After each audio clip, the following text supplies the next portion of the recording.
You're listening to the Bible Uncut and Unfiltered. We believe the Bible doesn't need to be watered down or cleaned up to be understood. Our goal is to provide a healing place to discuss the questions you can't ask and the context you won't learn in church. I'm your host, Colin Connor. Now, on to the episode. Welcome, everyone, to a new year here at the Bible Uncut and Unfiltered. As we are in January, January is Spiritual Abuse Awareness Month. And so we like to take this time to do a few episodes at this time of the year and just raise some awareness of spiritual abuse and adjacent issues, get some different angles on the matter. And today we have a guest with us, Dr. Jonathan Foster. He has authored several books and even won awards for some of his writing. And in the last just couple of times, I've had short conversations with him, and from what I've heard from other people as well, just an awesome person, good man to talk to, and I have to say, a fantastic writer. So, Dr. Foster, thank you for coming on with us here today. Thank you. I appreciate it. Thanks for having me and for this important conversation. That whole topic around what you're doing is really important. And you don't have to call me doctor, but thank you. Jonathan, thank you for being on. I believe your latest book is Indigo. You can correct me if I'm wrong there, but it's been just about a year that it's been out, and it's called Indigo, The Color of Grief. And I am completely being honest here, not buttering you up at all. It is quite possibly the most poetic prose that I have ever read in my life. It is also possibly the hardest easy read I have ever read, and the slowest I have ever read such a short book. It is incredibly profound, it's thought-provoking, heartbreaking, I think most importantly, validating. So I'll just say up front, thank you for writing it. I can't imagine it was easy, but for those unfamiliar with you and your work, can you just share a little bit of what led you to write about grief? And that usually comes from a very personal place. So what got you to the point of writing a book about grief? Yeah, thanks for those comments. That means a lot. I really appreciate it. Would you say the fastest, slowest, The or the slowest easy read I think I've slowest? ever had. Yeah, Yeah. yeah. That is similar to what other people have said too. So something Mm, something kind of cool happened with that book. I'm really thankful for it and proud of that. So thanks for those comments. The book itself comes out of a lot of loss that I've been through. Really, it's been going on for quite some time. It's kind of ridiculous.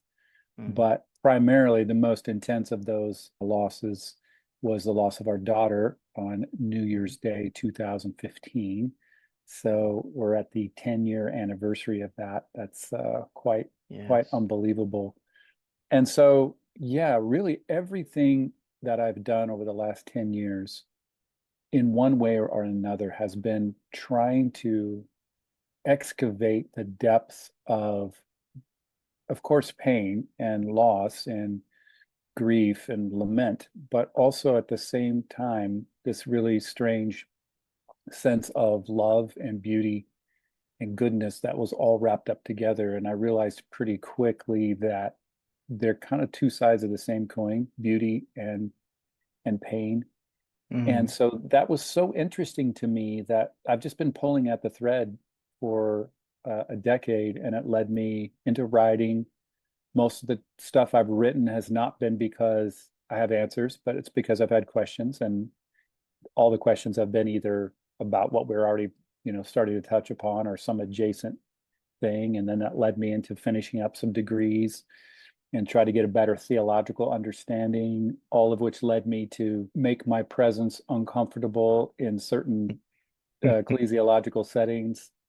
And so that led to me being moved out. So that was a type of loss. So it's just been a lot of stuff for the last 10 years. But the primary thing was to try to get to a place where I could write about my daughter specifically and about the mm, loss. And it's interesting, yeah, it's been 5 or 6 books, and there's hundreds of thousands of words in those books, and a dissertation and sermons and podcasts and on and on and on. And then Indigo, The Color of Grief itself is 12,000 words. It's a small little mhm. thing. And it's almost like I needed to have done all that other stuff. Like all of that was just this rush of thought and word and concept and idea to clear out this kind of little space on the back end where I could say what I felt like I wanted to say that would honor her and would honor God and honor myself and the whole grief Mm. process. So it's funny how that works. Yeah, and there was a short period of time where I led a grief share group at the church I Mm, had been a part of. And I noticed that many of the resources relating to grief, especially at least in a Christian world, they tend to be very doctrinally driven and mm, trying to get you to see, oh, God still cares, he's still in control. It's very much trying to get you to a particular doctrinal point of agreement. And I didn't see that at all in your book. This was very much more just about being, mm, being there in the process and talking through the process. And it was messy, in mm. such a raw way. So, how would you then describe the purpose of this book? What were you hoping it would achieve?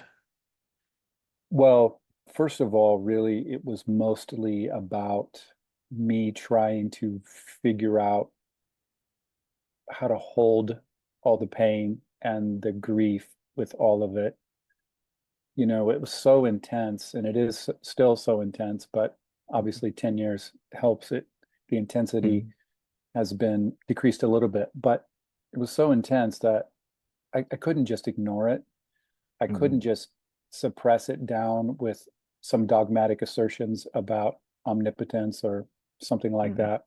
Although by the way, side note, in case people are listening, I don't necessarily blame people for doing that Yeah. because when things like this happen, it's such a challenge to your meaning making system that it's panic inducing. I mean, it can freak you out to start asking new questions that you realize just by asking them requires the people that you're having a conversation with to go to a whole new place and for you to go to a whole new Mm. place. So that's hard to do as human beings, as if I know any other thing. I mean, it's hard to do as a giraffe, you know. So why did I write the book? First was to try to figure out what I thought might be going on. And there's something at a very interesting neurological maybe level with just moving words around on a page and like Mm. just the act of writing sentences and then recreating the sentence and going back and read it. Like something about all of that, almost I could feel it in my body, like like a game of existential Tetris. Like I was moving stuff around inside of me to Yeah. make it fit. And Mm. there is something really beautiful about this whole human idea of what it means to be human, which is to create order out of chaos. And Mm. like I recognize at some level that the writing has been a way to tap into that. Like this grief stuff was so out of control. It's completely out of control. And now what do I do with it? And the writing was a way for me to try to loosely assemble some of these thoughts together so that I could make some sense of it moving forward. So initially, that's really what it's about. Mm. As I got into it, it was about, I appreciated what you just said. It was a bit about standing in the tension of Yeah. not forcing it to go one way in a theological, doctrinal thing, but also not forcing it to go completely like nihilistic, atheist, Mm. all hope is lost, because we're all tempted to do that. And I've definitely been in lots of conversations and have had friends and acquaintances and been in scenarios over the last 10 years where I've been introduced to people who have, like, for them, the only honest thing to do is say, well, I no longer believe in God. And for others, the only honest thing for them to do is say, well, God is even more in control. And so they double down on all that. Neither one of those things was my experience. And so Indigo is a way to try to wrestle with, well, what does that mean? What now? And to try to be honest and live in the tension of those two extremes. Mm. I think that's an approach that I think and I hope is becoming more popular in Mhm. Christianity Mhm. because I am seeing more and more people dissatisfied with the easy answers, with the Mhm. cut and dry, as they realize it doesn't always match up with their life. And so I think you're writing in a perfect place where people are starting to see sometimes we just need to live in that in between. I mean, Christians have been saying that since Jesus, but I don't know about what tradition you came from, but I grew up independent fundamental Baptist. So it was very much all about just having the answer for everything. And life doesn't usually go that way. No, it's so true. And I would agree with you. I do think there are a growing number of people who are interested in trying to figure out different ways to approach this stuff, who are realizing that the dogmatic ways doesn't always lead to life. It does for some people for lots of different Sure. reasons, maybe, Sure. but for a growing number of people that's true. So I appreciate that comment. And yeah, Mm. I also relate to that. I grew up in the Church of the Nazarene. Both Mm. granddads were pastors. My dad was a pastor. It's funny, in theory, the Nazarenes are more open to to change, but Mm. depending on what region of the country you live in and kind of who the denominational leadership is and those kinds of things play into it. And also the Nazarenes, like everyone else, have been caught up in all these binary, politicized, who's in, who's out, kind of black and Yeah. white wars that have been going on in our culture, especially over the last 10 and 20 years. So unfortunately, that organization itself wound up being, in many ways, emoting and kind of living at a certain level that was pretty fundamentalist. And Hmm. it's funny, they had in the Church of the Nazarene, there's this saying, the table it's a big table.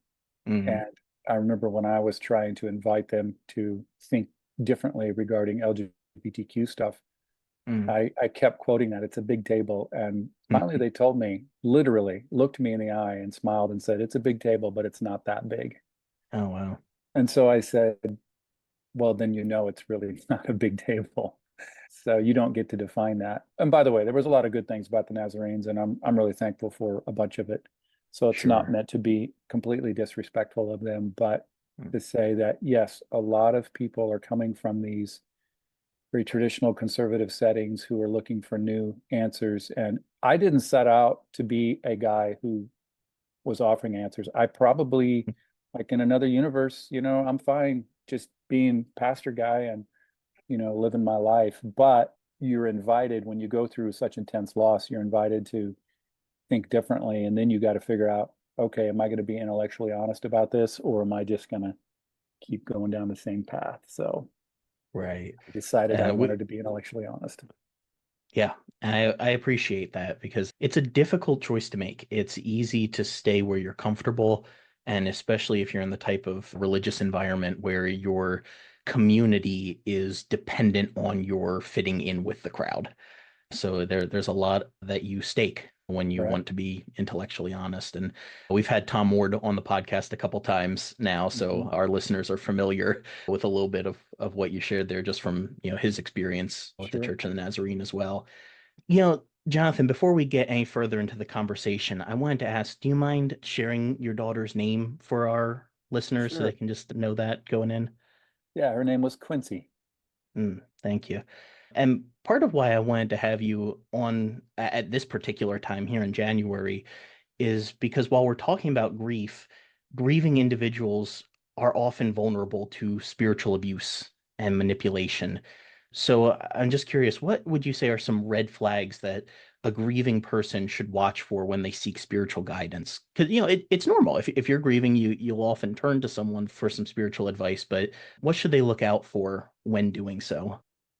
Yeah, that's a really good question. It's important that you framed it the way that you did, because when you're grieving, and this could be, listeners probably already know this, but just to be clear, it doesn't have to just be the loss of a kid. Mm, It might be a loss of any kind of relationship, divorce, or the death of a dream, or the death of your connection to your faith community that you grew up in. All these yes. things are Yeah. really intense types of losses.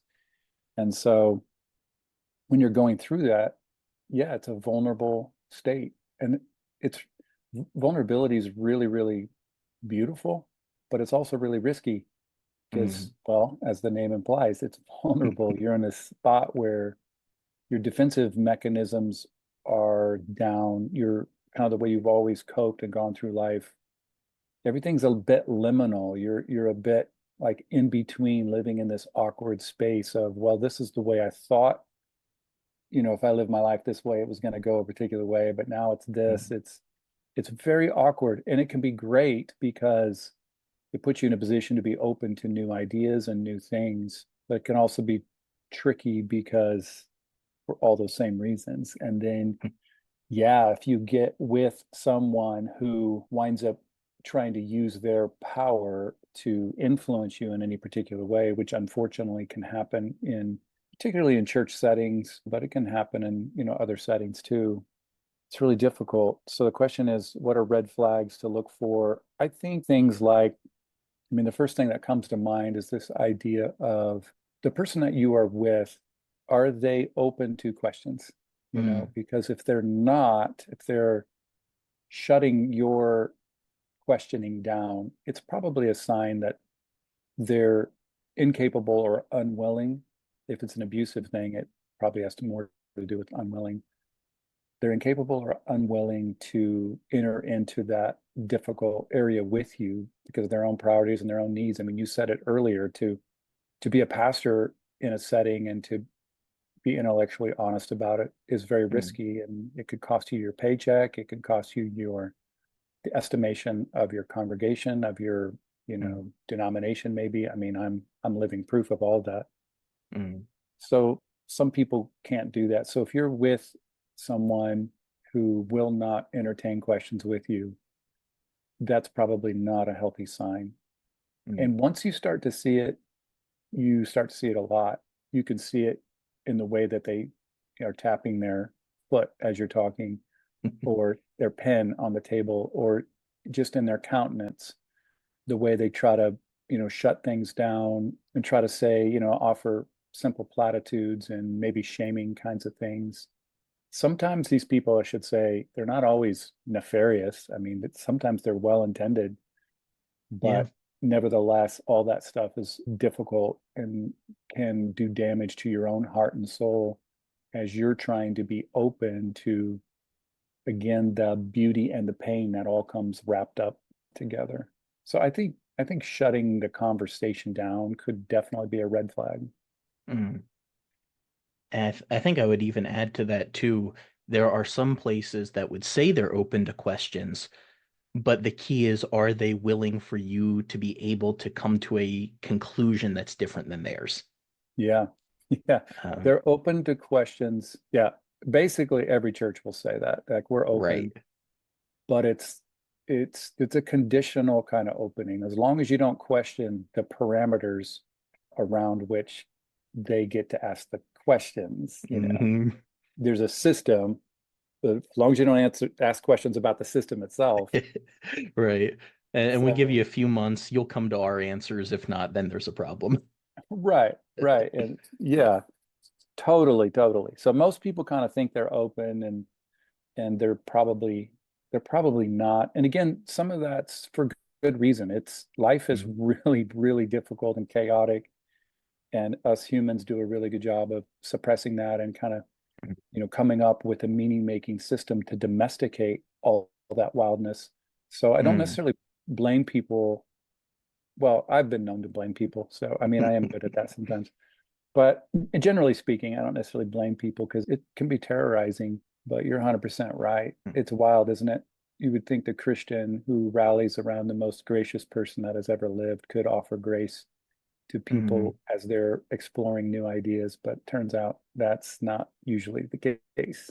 Yeah. That goes back to the old hurt people hurt people. Mm, Somewhere down yeah, the line, that person was hurting too and didn't get it resolved, and it comes out in how they treat you and you're hurt. yeah, very well could Um, be. I noticed as you were giving that answer, you mentioned sometimes just these religious platitudes that come out in our speech. What do you think would be some religious platitudes or phrases that maybe we should seriously consider removing from our vocabulary? I remember a story or two of this from reading the book and even from sitting in on your session at beer camp. So I'm sure you've got a few responses for this one. Yeah, definitely. That little chapter in Indigo, I probably get as many comments on that chapter as any, where I offer up some of those things that people said to me, and they're pretty cliched things. Like a really common one is, well, everything happens for a reason. Mm, I hear that all the time, and Yeah, that's problematic because it just opens well, it doesn't really open a door, it closes all the doors and it Mm, keeps you locked into this idea that God has planned every single thing that's happened, which is that's talk about abusive. Now we're serving a deity that planned for my daughter to die or planned for mm, the Holocaust or the African slave trade or any number of ridiculous, absurd things. So again, it's what people have been taught, it's what they've been conditioned to think, and there is a measure of comfort that comes from thinking about maybe a God who does control at that level. But the problem is when life, I mean, I often say things like, well, how's that working for you? Because when life, it just doesn't take very long to realize this is doesn't make any sense. I mean, if I mhm, was had the power to, now we're getting into Tom Ward's territory, but if I had the power to jump in the lake and save my dog that was drowning, wouldn't I do that? How much more mm, if God is all powerful with all of us? So introduces some theological questions. Other platitudes would be things like, well, one thing that was said to me was, I mean, it's just almost it's painful to say it, but like mm, I guess God needed one more angel in heaven or something like mm. that. Or I Yeah. remember after my friend died, someone said, I guess God needed him there more than God needed him here. And I'm Mm, just like, what is this still? What a odd theological paradigm to have to operate out of. yep. So people, yeah, are offering up those kinds of things. There's a couple of others that are really cliched that for some reason aren't coming to my mind.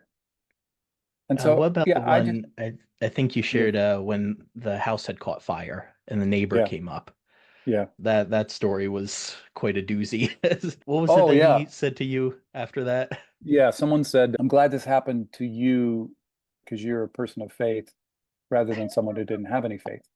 My word. And I knew the person, they had a good heart, they meant well, Right. but the lack of intelligence behind that statement, it wasn't the lack of intelligence behind that statement was not commensurate with the intelligence in general that that person has. And so I think it just speaks to this anemic way we've conditioned ourselves to think through these things. Yeah, Mm, so much stuff like that was offered up.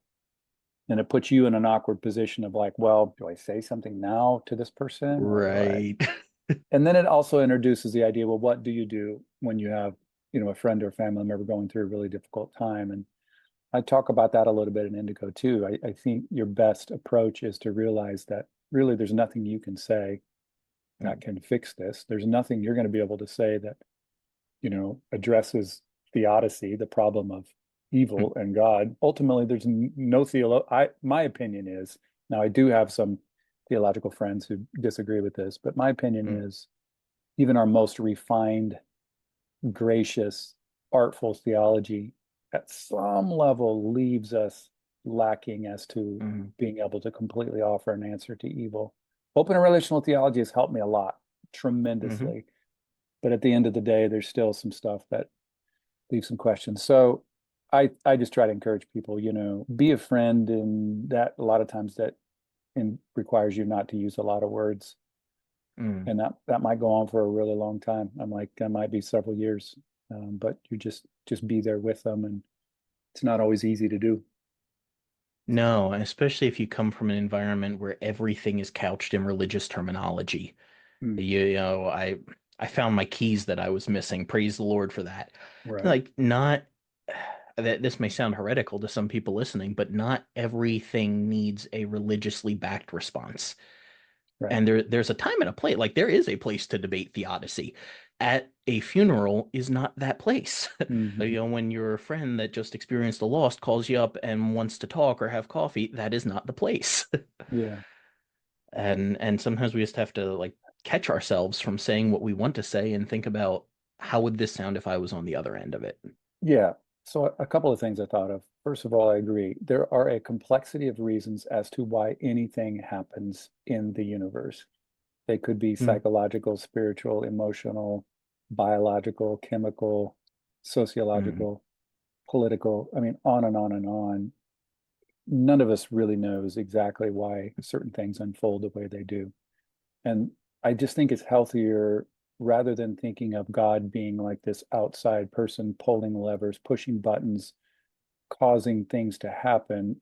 Rather, I think it's healthier to think of an omnipresent God, almost like an energy God as love Mm, that's infused into the depths, into the heart of all of those things I just mentioned, psychologically, biologically, physically, emotionally, constantly inviting us into newer, healthier, more creative, more imaginative ideas about the whole thing. So I think that that's really important to remind people. We actually, Christians aren't necessarily, we're not, it's really, I shouldn't say it's only been in the last 300 years, but definitely in the last 300 years, this whole mechanistic, clock-like, substance-based universe has been the primary way a lot of people have thought.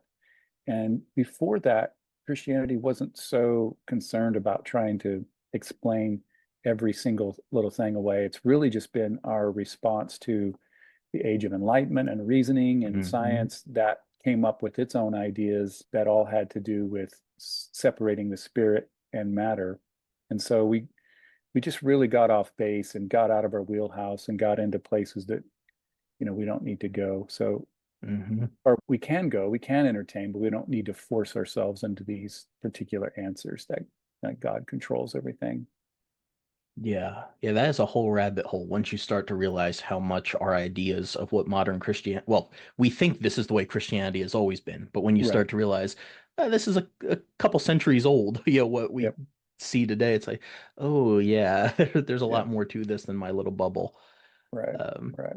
so now we've talked a little bit about some of what not to say based on Yeah. experience. What would you say good spiritual support could look like for someone in a grieving process? Like, how can, I guess this is a two-pronged question, then how can both individuals and church communities create a safe and supportive environment for those who are grieving or to avoid any added spiritual abuse and all that? Yeah, I think my response is similar to really anything in life, whether you're grieving or not, but is to do what you're just saying there, to create a safe space for people to bring the entirety of who they are into that situation and to not shut it down, but to Mm, encourage, open-ended thinking. Yeah, Christianity really is not a closed system. It's actually an mm, open system, contrary to what a lot of people might have been conditioned to think. And so mm, if a faith community can stay away from this space where, oh, you're going to come in here, you're going to be safe and secure from all that other thinking, we're going to create a space for you to be happy, complete, saved, sanctified, fully, whatever, the religious term is, you're probably doing a disservice to the people. On the contrary, and it's mhm, counterintuitive, but on the contrary, if you can create a space where people bring in all of their questions and ideas and thoughts, you rob the idealization process of its sting and of this whole idea that, if we just get enough of God, we'll get all of our answers and we'll get fixed, or, fix is not a word we necessarily use, but that's kind of what we're thinking, like yeah. purified, cleaned, holy, Mm, all that kind of stuff. And it's the opposite, I really think, of what we can be doing. So, what can we be doing? Yeah, creating spaces full of people who bring a non-anxious presence. I think of that a lot, who aren't overly animated, panicked by questions about all kinds of things, and that we hold space for people. What's the thinking of a counseling term? mm, Unconditional positive regard. That's an mm, old Carl Rogers term, but that's what like any good, healthy counselor is instructed to do with people, is to receive them with unconditional positive regard. mm, Faith communities, I am convinced, like particularly in this day and age, and we're going through so much wildness, I think that probably could be bumped to the top of the list of things that they could be working on. That is just to provide unconditional positive regard for young people who are coming in, or old people who've been through all mm. kinds of stuff. Like, you're welcome here. You don't have to believe like us, but you can belong. I think that would be, I mean, it's easier said than done, because it Right. requires the vulnerability and the risk and all of that. And the truth is, it's hard to grow churches who have a healthy understanding and who are intellectually honest about risk. But Hmm. yeah, that kind of stuff I think is super important. Yeah, and like you just brought up there at the end, it's a dangerous thing. There is never going to be a book about how to grow a church by being intellectually honest, Mhm. because you're probably not going to grow the church. You might get some new people in, but that, Well, it begs the question around what is your definition of growth? And I have that mm, conversation with people yes. at Oh, times yeah, too. I good mean, point. generally, the idea is initially you think growth is means everything's going up and to the right, and Right, every all quarter, numerical. yeah, and it's all about these certain things that we can measure, and they all have to be going up. But when you step back and you think about growth in general, like if you look out at the forest, and its forest is fixing to step into winter right now, and things will kind of shut down, and the trees will Mm, kind of contract, and stuff will pull in, but it doesn't mean it's dead. It just means a part of the bigger picture of how this forest lives. It goes through seasons. And I absolutely think faith communities are like that. We go through seasons where we have to be more reflective and look on the inside, and then you go through spring and summer where you get a mm. chance to flourish and move outward. But it's all symbiotic, and it's all connected together for sure. And I think you can correct me if I'm wrong here, but you've been a pastor at various stages of your life and Mhm. even during Quincy's passing. Mhm. How did you approach grief, like personal grief yourself as a pastor? And in hindsight, is there any way that you might have changed how you did that now? Yeah, it's a really important question. Well, important if you have people who are pastors listening, or I guess congregational members, leaders. Right. It's Yeah, hard. let me jump on that for a second as Yeah. you're responding. Even if you're not a pastor listening to this, listen to what he's about to say so you can know what it's like Yeah. on the other side of this, because Right. there will be Right. pastors you'll have that are experiencing loss and they need you to hear this because they're probably not going to say it themselves. So, Yeah, thank you for saying that. That's a good way of putting it. And for the listener to be really aware of their own insecurities that can really easily be projected upon the pastor and mm, transferred onto the pastor. The assumption is that that person kind of has it together, and mm, when they go through things and they admit that they're hurting, it it reveals the crack that mm, I think everyone is aware of the crack. It's just we spend a great deal of time like going around it or mm. covering over it. So if you have a pastor who's going through stuff and who's being honest, it's a real gift. It Mm. it may be very difficult for your church, and like to what you were saying earlier, it may not help your church grow numerically.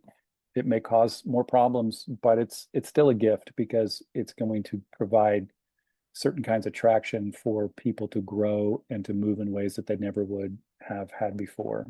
Yeah, to answer your question, frankly, most of my pastoring experience has been because I've had so many things happen, so many different years, has been an exercise in me trying to like have this ambidextrous kind of faith where I think ambidextrous, like with one hand, I'm bringing in this personal tragic stuff that's happened, and with the other hand, I'm trying to make meaning out of it, which is what a pastor Mm. does at some level. They're meaning making Hmm. storytellers and trying to help Right. the people.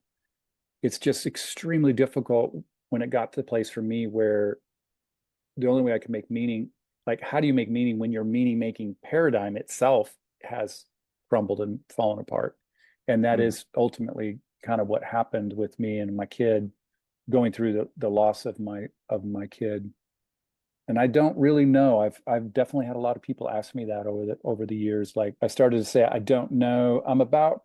My normal response is I'm about 51% sure that I should have kept pastoring, and I'm about Mm. 49% thinking it would have maybe been better for me to have completely stopped. Mm. But I will say part of the reason I kept going was because our two boys are still at home. Our middle son at the time was 17 and our youngest was 12, and they were kind of growing up in the middle of all that. And a lot of Quincy's college friends were at our church, and Mm. we had some other family members and other people. So you had this whole delegation of young people that were coming up through the faith community, and I felt really I definitely felt a responsibility to be honest with what I was going through. And I definitely recognized that at some level, the way I was going to process this was going to be, for good or bad, was going to be a way to model that these kids might model what they do in the future, as they go through stuff. And the last thing I wanted them to do was to, pretend like it was easy, and also to pretend like that not asking questions is a healthy thing to do. That's not a healthy thing. A Yeah, healthy thing is to right. adapt and respond and to go with this and to be angry and frustrated and to lament. I mean, even our sacred text has a whole book called Hmm. Lamentations, and lots of the Right. Psalms, if we're just honest about those things, invites us to, step into it, which I think is a really honorable thing as a human. So it was very, very tricky, very hard, and especially when it started having theological, like deep theological implications. And then people were really good for a couple of years, but about 2 years in, it was kind of like, oh, this guy is not rebounding back into Uh, the pocket. This is going differently. And I don't really blame people at that point. It's not what they signed up for. They signed up to have the answers answered in the way that they've kind of always were. mhm. So that was really, really challenging when that started happening. And I was experiencing, and my partner, she was experiencing life, and my boys were experiencing life by starting to expand our imagination and hold on to these things a little bit differently than we had before. But some of the folks in the church weren't, especially some of the people that were my age that were paying the bills. And then that caught the attention of the denomination, and then stuff really picked up speed there. But I can't Mhm. remember what your original question was, but something to do with, yeah, how to do that as a pastor. And I don't know how to do it. Yeah. I'm not sure I did it well. It was messy, but it was the only way I knew how. I mean, I had to grieve this thing as a human being and as a dad and as a person who lost something so incredibly important to me. And I always knew that that was more important than keeping some, facade together. Mm. And there was a lot of good stuff that happened in the midst of it. It was just messy, and then a lot of stuff that wasn't good. So I don't know. Yeah, it sounds like that is still a powerful answer to the question, though, because it goes back to where you pointed out that growth isn't always numerical. It Yeah. can be just a depth of character and how a person changes their understanding there. Yeah.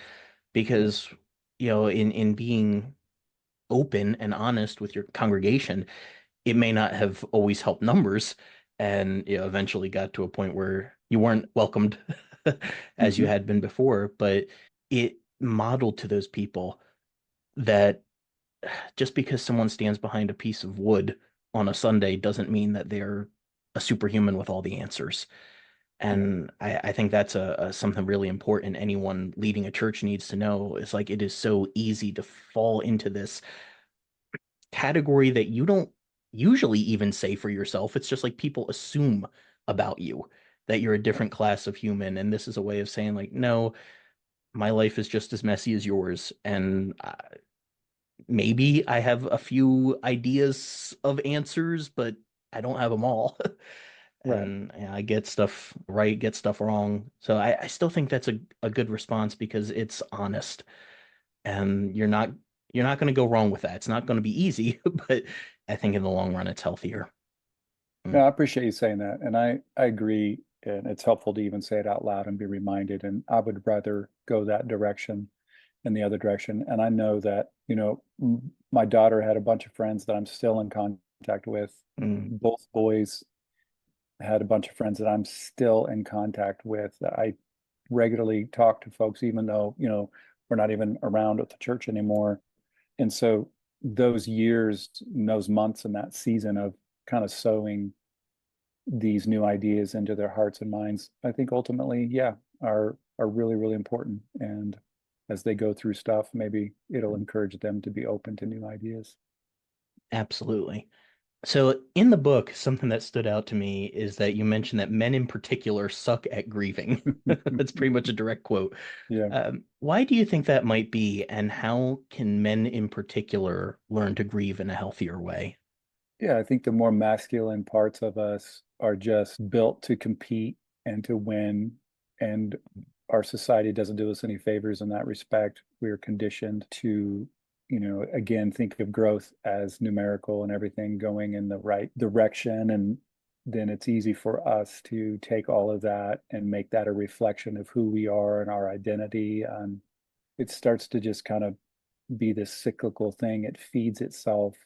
And then people are also attracted to it, sometimes for good reasons. I mean, when you go through really difficult things, you like to be around people and systems that seem like they have it together because it feels Mm, safer and it feels stronger. And good and point. so it gets complicated with all of that. And so yeah, the masculine parts of us just really feed off of all of that. But the good news about like there is good news about all this craziness we're going through Mm, in the world. It's kind of back to even the way we started the conversation, but it has to do with just, the vulnerability it introduces. It requires you, it doesn't, I guess it doesn't force you, but the invitation has never been louder than it is right now or stronger in terms of men being invited to rethink their definitions of strength and power and mm, how they're wielding those and using those. And by the way, it's inviting the feminine side of us too. Females are being invited as well, but the story is just a little bit different. And so I definitely felt that big time. Like as a guy, and I grew up playing sports. I played mm, college football, sports. Like winning was always a big piece of my identity. And then being a pastor, it was really easy to bring all that competitive energy, and especially a church mm, planting pastor. There are a lot of environments and the milieu in North America of church planting, evangelical church planting, at least in the 90s and in the early 2000s, really was easy for an athletic, competitive kind of mhm, male, to step into that. And then when all this stuff started happening, going sideways, it was like the antithesis of, then I was like, well, who am I competing against here? Who It just got really mm, messy. So I'm thankful for all of it. But yeah, men generally aren't conditioned to hold their vulnerability. We're not taught very well how to enter into it. Even like with mm, therapy can, which has been super, super important for me. And I still see someone off and on, consistently off and on. But even like with therapy, it's tough because it's most of that is talk based and men aren't necessarily good at that. So I think we have to yep, continue to create environments that help men step into their vulnerability and see the beauty of risk and all of that, mm, that aren't always just sit down on a couch and talk to someone. I mean, some of us are, and we're all on a spectrum, the right. masculine to feminine part. So it's not this binary thing, but so some of us are better than others at it. But it just speaks to how important it is to keep that discipline and encourage that thing to happen for men. But yeah, it's challenging in our day and age. Yeah, I think we need an opportunity to realize that for so many of us, it goes back to how we were raised and what was Hmm. expected of us by our parents, Hmm. what kind of emotions were okay or not okay. And as an adult, you go through something and it's easy to think, oh, if I express this, well, you're not thinking this, consciously, but it's kind of there in the back of your mind. It's like, if I express this emotion, it's weakness, or this is the kind of thing that got me yelled at as a kid. It's like, well, at the end of the day, all it's doing, being able to express this, is helping you become a healthier, more whole person. And that's going to be a good thing. It's going to be a hard thing, but it's going to be a Right. good thing because like you said, we're kind of a lot of us are wired to win and be competitive, and there's no winning in a grieving process. Right. Mm, Right. I appreciate that. Now, you are a theologian as well, who has worked both with open relational theology and mimetic theory. Mhm. Mimesis? And our listeners probably know a little bit with open relational theology through Tom Ward, just the idea of God's relationship to us being open in time. So not the Calvinistic view of, God predetermining everything, and then relational to us in that what happens affects him as well. But I kind of doubt too many are familiar with mimetic theory. You know, mimesis. So Mhm. would you mind just giving a little bit of an, I don't want to say an intro to that, but just a quick explanation of how such an academic term can actually offer some practical insights for the average person? Yeah, I can get pretty involved pretty quick. So if people are interested, they can certainly, when they find my stuff, they can dig deeper into that, or they can just Google Rene Girard and mimetic Hmm. theory. But I think in our limited time, I might just say something like mimesis itself means imitation, and it's built on this idea that none of us live in a vacuum. We are all interconnected in certain ways. That means that my desires are influenced by your desires are influenced by my desires, to the degree that I don't even really know what I want Mm. until I see what other people want, and vice versa. And the entire culture is kind of caught up in good ways and bad ways with this whole cyclical mirroring of other people that, again, helps us to grow. There's some good stuff about it, but it also can really squelch growth at particular times. So again, back to maybe what we talked about earlier, being in a setting that encourages, openness. If you're around people who want the best for you, you will imitate that, Mm. and you will become a and this begs the question of like, well, what is the best for you? At some Sure. level, what I think the best for you is that you are empowered, and that the other person, the relationships that you have are consensual, that you feel autonomy and agency. I mean, Mm. it doesn't mean that you're the master of your own domain and control of everything, because again, there's a complexity of reasons as to why anything unfolds in life. But if you're around people who want the best for you, you will begin to mirror that, and you will begin to live into that, as opposed to people who really don't want the best for you. You will internalize that, and you will imitate their behavior. And if they're holding back and not Mm. empowering you, you won't be as empowered yourself. So that's one way in which it plays into the story of grief and of abuse, and or abuse, and or Mm. this vulnerable space that we're trying to create, trying to be aware that we get what we need, from other people, and sometimes we get what we don't need.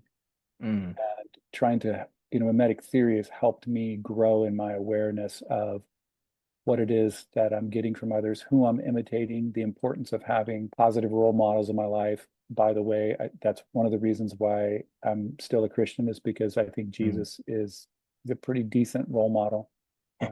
Even though I Yeah. don't know him in a personal, physical way, you know, Mm. his actions and his teaching and the way he lived, and something about the spirit of the way he lived still influences me. Mm. And by the way, Jesus, I think, although obviously he wouldn't have known the phrase of mimetic theory, was aware of this, the power of imitation. And he says things like, I only do what I see my father do. And so Mm. Jesus is imitating Father, and we're invited to imitate him. So mimetic theory has a ton to say about our desires, the way it influences us. And when it goes bad, it has a ton to say about how we rectify our desires, which is through Mm. scapegoating ultimately, and casting certain people out. So it's super, super interesting, and fairly involved. Yeah, but you explained that in a way easier way than I could have. Uh, this may be a little bit nerdier than some of our listeners like, but Mm. I think it's actually going to appeal to several of them and just kind of pique their interest in this. So I don't know, maybe this is just for me, but a quick thought experiment I wanted to do here along those lines is there's a story, I believe it's in chapter 5 of the book, and I remember you sharing this at beer camp too, where you talk about the family all being together and the grandmother fainting, and your daughter Mm. didn't respond the way that Yeah, everyone thought she should because right, everyone's freaking out about this. And she says something along the lines of, yeah, I'll respond that way when we know she's actually dead. right, right. And how that affected the family. If we can take this lens of mimetic theory for a second, How do you think the expectations that we place on others and sometimes even ourselves, how can that hurt and distract us from healing that needs to happen? Yeah, that's interesting. Yeah, so the story was Quincy at the time and was probably about 10, 11, Mm, and was with her other cousins, and her great grandmother fainted. And at the time, we thought maybe she had died, but we didn't know for sure. And so Quincy and the other cousins went downstairs, and they were all hysterical, and she wasn't. She was being very stoic, and they were getting mad that she wasn't showing enough emotion. And she finally said, "Look, I'll be upset when we find out that grandma's actually dead." And it was, right. I overheard the whole thing. It was really quite funny and kind of sad all at the same time. But Yeah. yeah, and so, and immediately the cousins in that scenario, kind of like, I could tell, like everyone stopped for a moment. They're like, "Oh, I get the logic. Yeah, that kind of makes sense. There's no reason to lose it right now. Let's kind of wait and see how this goes." And at a really like basic level, that was Quincy leveraging her mimetic influence into that situation. She was being someone who, at some point, of course, was concerned about her own emotions and didn't want to lose it, but also Mm, was concerned about the group and wanted to provide a space for everyone there, like some strength for them to lean into. And so they began to imitate her actions in that moment. And actually, it's a funny little example, but actually it was a positive move for all of them. Instead of mhm, going into mass hysteria, everyone just kind of was able to take a breath and to be present and to, to kind of wait. And I do think at some level that speaks to the importance of having those kind of people in our life who influence us. I think I say mm. in the book, but I've long thought of her as someone, she was a thermostat, not a Not a thermometer. thermometer. Yep, I Yeah. remember that. She was more wind than weather vane.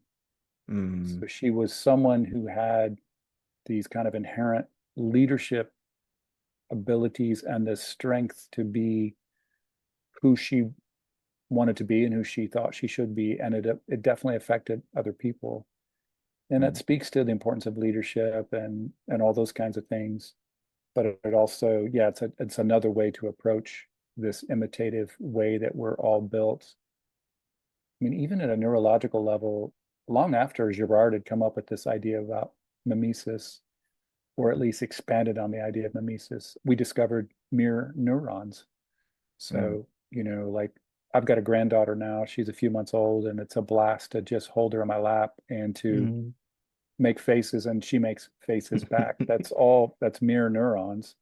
And there's a Yeah. lot of that's an oversimplification of it. And I'm not a neurologist, but at some level, that's what's happening.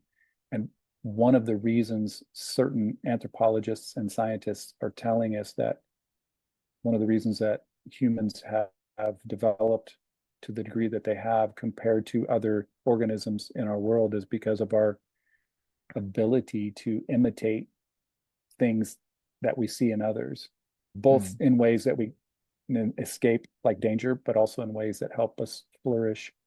And sometimes those two are sometimes the same thing.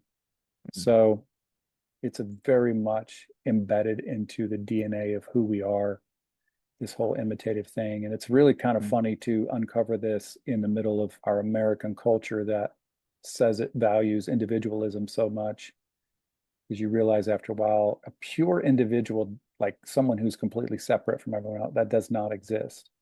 mm, Girard coined this phrase, this term, interdividual. We mm, are we are all individuals, but only as we are interconnected with others. So, and I like that interdividuality. There's something really healthy, I think, about that, where you still, the essence of who you are is separate at certain scale, but at other scale, it's totally messed up with other people. mm, And so again, it speaks to the importance of having good role models in your life, but also it always then winds up asking me, what kind of role model am I for someone else? How am I influencing someone else?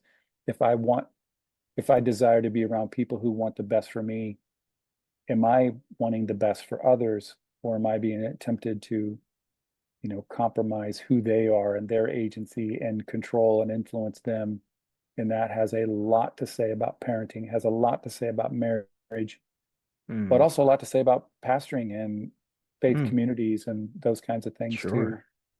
So yeah, one other quick thing I'll say about mimetic theory Yeah, for go your ahead. listeners, you said that it might be something they want to click into. I will just say for me, it was the primary way that I began to disassemble my thoughts about atonement, specifically penal substitutionary atonement theory, Yeah. and to reassemble it around something that I think is healthier. So if you have people who are really struggling with, oh, well, Jesus had to die because that's the way, then God forgives us and the bloodshed, in that model, it's viewed in a transactional, economic, legal kind of way, which frankly, after a while, just got gross to me. That's when I landed on Girard and I got a better understanding of like a reasonably intelligent way to approach it differently. So that might be an encouragement for some folks to look into it as well. Sorry, that was a Yeah. long rambling response to your question, but No, it's great. And I appreciate the last thought there too as well. For any of our listeners, I'm thinking probably around Easter, we're going to talk some about different atonement theories because yes.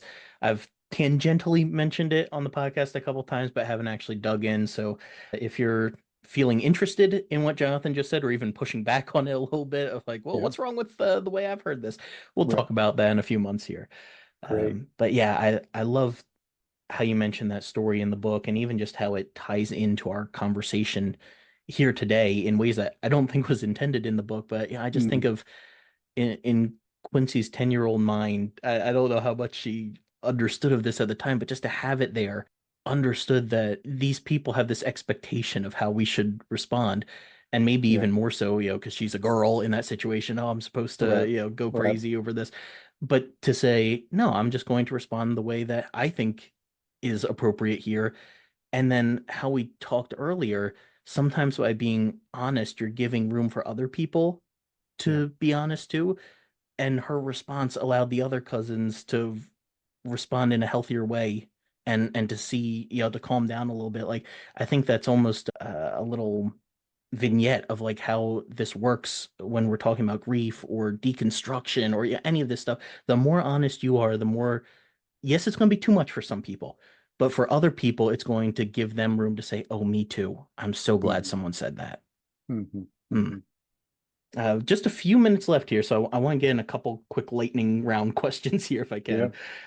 As I read the book, there was another section where you wrote that beauty is truer than truth and beauty is a form of defiance. I I get what you mean with the first one. The little Baptist voice in the back of my head tries to push back against that, but Sure. I'm becoming more and more comfortable with that. But I'm really intrigued by what you meant by beauty is a form of defiance. Can you maybe go into that for a minute here? How is beauty a part of defiance? Yeah. Whatever I say, I said it better in the book. So people will have to read it. So Alfred North Whitehead says that beauty is the harmonization of diversity. Hmm. It's bringing things together that typically are contrasted or different, that don't always go together. And it's harmonizing those things together. It's not making it the same, but there's this harmony. There's these inharmonics that emerge out of it. So something about that's beautiful. And so in order for beauty to happen, you have to have some type of diversity. You have to have some type of contrast, something that's out of tune, discordant, Hmm. that doesn't quite fit. And so I think what I think I'm trying to say is something along the lines of to harmonize with something that you didn't ask for, some crazy, diverse, contrasting, painful thing. It would be easier just to kind of roll over and be like, oh, okay, this is either planned by God, Hmm. and so I'm forced to think it's good, or again, kind of go the other extreme and be like, oh, well, obviously there is no God. And to actually sit with that thing and to try to engage it. We keep talking about honesty, but like that's the best word, to engage it with intellectual honesty. Like there's something really beautiful about that. And it requires you to have some strength and to step up into it and to resist this overwhelming movement for it, you just to be swept away by it. Like there's the defiance of saying, no, this thing is not going to define me to the degree that I've lost my will to live or my will to, I don't know if that's the right way to say it, because frankly, some people have lost their will to live, and I don't want Hmm. to I wouldn't even shame them. I don't even want to blame them. Yeah. I think God's there too. Mm, But yeah, beauty speaks to the strength it takes to resist. mm, I think of, someone's story who's had a powerful impact on me. Obviously, I never met her, was mm, Eddie Hillesum. I call her mm, Saint Eddie. She was like 28 when she died en route to the concentrate in Auschwitz, or one of the concentration, out of the camps mm, to the ovens or wherever they were taking her. And the most famous story is a collection of her essays. I think it's called An Interrupted Life. mm, But she was this Jewish girl who initially wasn't even in the concentration camp, but a lot of people in her family and her town were drugged there. And so she would go there to visit and to take care of sick people and tell stories and just interact. And then she'd go home. And of course, people kept telling her, if you keep coming back here, eventually they're going to keep you. yep. And again, she's like 25, 6, 7, 8 years old, and she keeps showing up and all the way, and then winds up, losing her life over all of it. Mm, Like that's a really beautiful thing, but it took an immeasurable amount of defiance to resist what the Nazis and what the evil was doing, and to stand up in the middle of that and say, no, you don't get to define this whole story.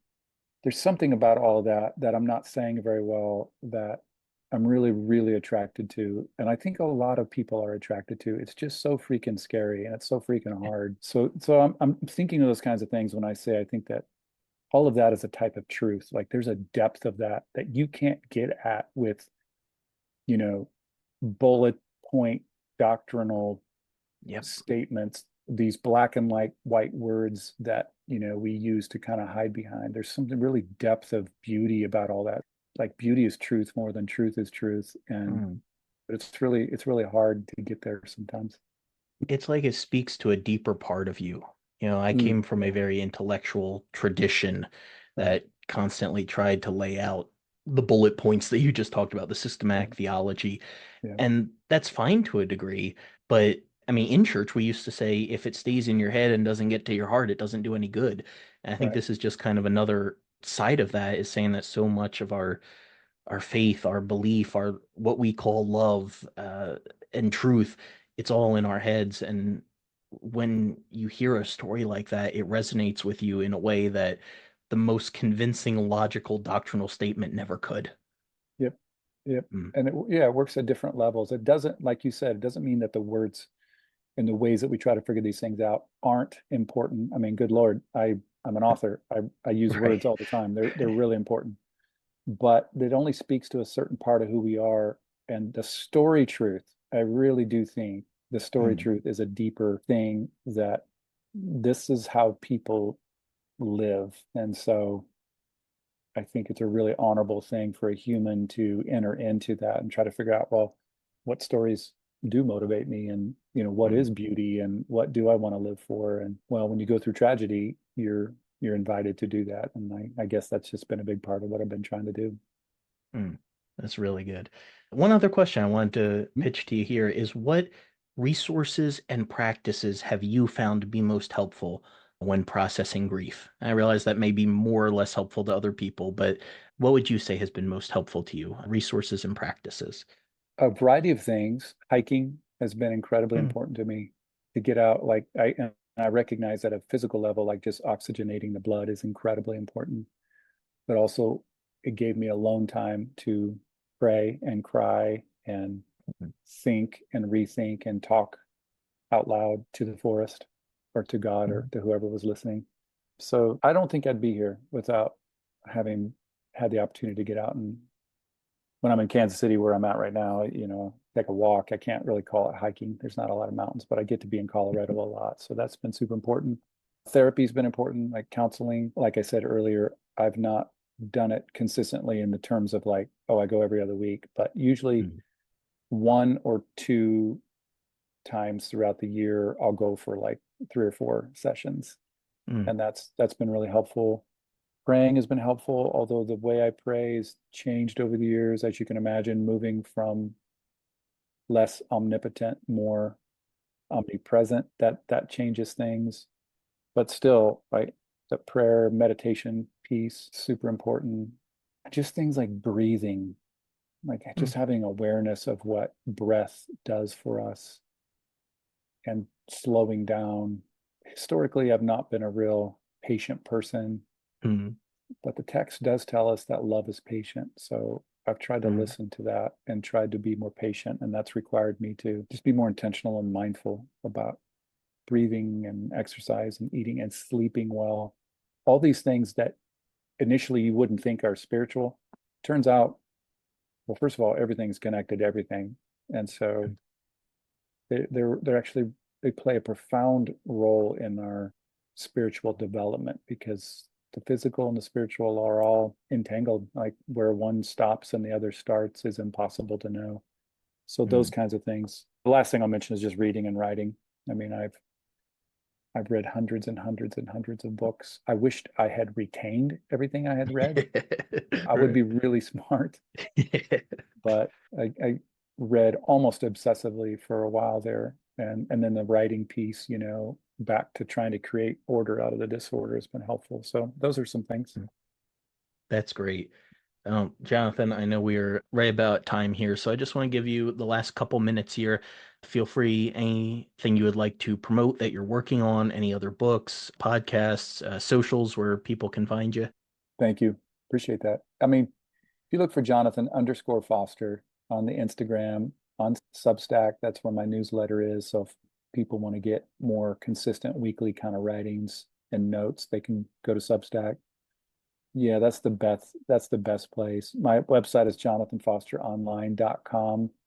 And I'll also just throw out there, I don't always bring this up sometimes because we haven't talked about it at all, Mm, but I'm the founder and I call myself chief advocate of mm. lovehaiti.org.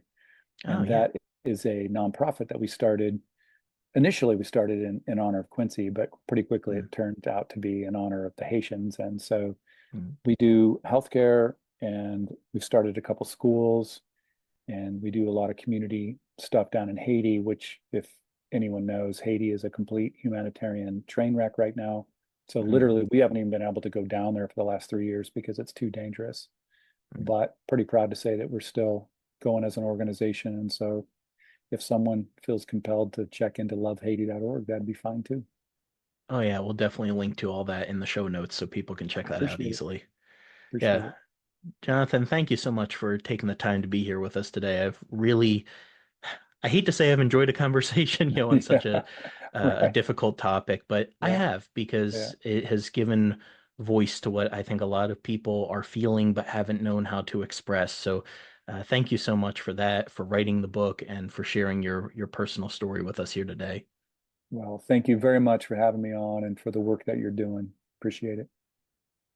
And any final thoughts for our listeners here? I did have a final thought, and actually, it is I just wanted to remind everyone to stay curious and keep asking questions about the uncut and unfiltered Bible. You've been listening to the Bible Uncut and Unfiltered. We hope we provided a healing place to discuss the questions you can't ask and the context you won't learn in church. If you enjoyed the podcast, would you take a minute to share it with a friend? You could also rate and review on your podcast app.